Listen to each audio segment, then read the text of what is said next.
অলপ আগতে কংগ্ৰেছৰ প্ৰেসিডেন্টে টুইট কৰিছে যে বৰ্তমানৰ অনুসূচিত জনজাতিখিনিৰ স্বাৰ্থ ৰক্ষা হোৱা নাই।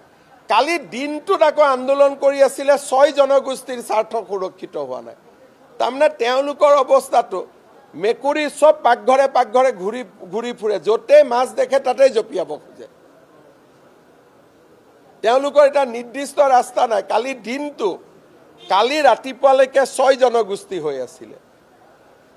আজি তেওঁলোকে বৰ্তমানৰ ট্ৰাইবেলৰ কথা ক'লে।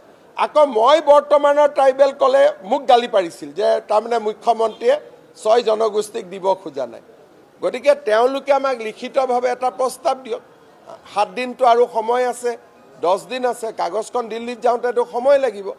আমি 48 ঘণ্টা ৰখি দিম, তেওঁলোকে প্ৰস্তাৱ এটা আমাক দিয়ক। হয়নে নহয়? এনেকেতো নহ'ব নহয়, ইফালে চান্স পালে ইফালে যাব, ইফালে চান্স পালে সিফালে যাব। তেওঁলোকৰ অৱস্থা মেকুৰী টাইপ হৈছে।